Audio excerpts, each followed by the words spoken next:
Ethiopian state TV says there are no survivors in the crash of an Ethiopian Airlines Boeing 747 MAX travelling from Addis Ababa to Nairobi. 157 people were on board. The plane was delivered to the airline just 4 months ago. Ethiopian Prime Minister Abiy Ahmed tweeted news of the incident, sending condolences to the families of the passengers. The jet lost contact with air traffic control just minutes after taking off. The tracking website Flight Radar 24 says the plane had an unstable vertical speed. And Kenya's Transport Secretary has just been giving a press conference on the crash. Let's listen to what he had to say. We don't have much information regarding this very regrettable incident which happened to Ethiopian Airlines this morning. You will be aware that the incident took place at 8:38 when the flight took off from Bole International Airport. And 6 minutes later, it got lost in terms of radar surveillance. It had 149 passengers on board with 8 crew. On our part, as Kenyan authorities, we are waiting for more information to come from Addis Ababa. But in the meantime, we have initiated through Kenya airports emergency responses to basically take care of relatives and friends who may be affected and who want to receive the passengers upon arrival to Nairobi.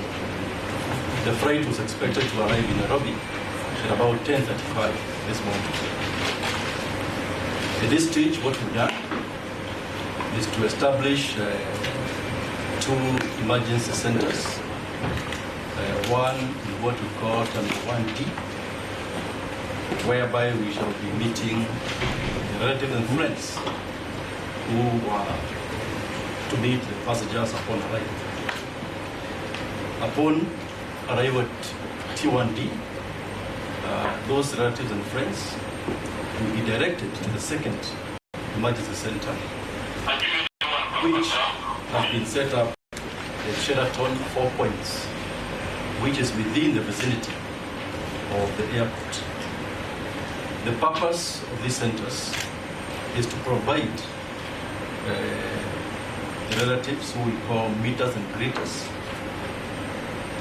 with information as much as we have.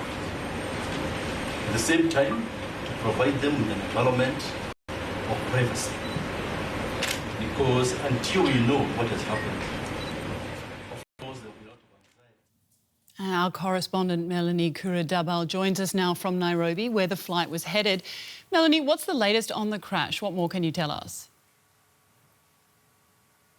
Rebecca, well, up until just now, we were told that the rescue and search operations were still underway just 60 kilometers south of Addis Ababa. But of course, we have now learned that there are no survivors among the passengers from 33 countries. There is still a lot of information which is missing, which is still unclear. We do know that the flight left at 8:88 this morning and apparently crashed just 6 minutes after takeoff. We are hearing some details now about what could have caused the crash, but we still do not have the full picture. As soon as we have it, we will, of course, update you on that. Give us a bit more information on the plane that went down, if you can. Well, the Boeing 737, which can carry up to 210 passengers, was just purchased by the airline just 4 months ago. It was basically brand new. It is considered to be a safe plane, although there has been another Boeing 737 which crashed in Indonesia last year.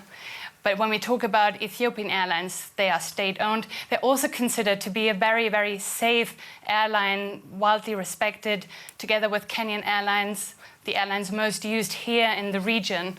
Although we also do have to say in 2010, there was another incident when a plane of Ethiopian Airlines did crash after it left Beirut, and 90 people died back then. Well, people have been gathering at Nairobi airport. As we said, was the flight's destination. Tell us a bit more about the scene there. Well, reactions and condolences are just starting to pour in. There are a lot of people who are just learning about the incident as we speak. Many people are now at Nairobi airport, and many are hoping to get more information on what has happened. Ethiopian Airlines has tweeted out emergency contacts so that families can get in touch with them. And when you look at other people all across the country, they are using social media now to reach out as well. For example, Uhuru Kenyatta, the president, he has been saying, my prayers go out to all the families and associates of those on board, and we're just expecting more and more condolences to be extended and to be pouring in throughout the day. DW's Melanie Kuradabal in Nairobi, many thanks.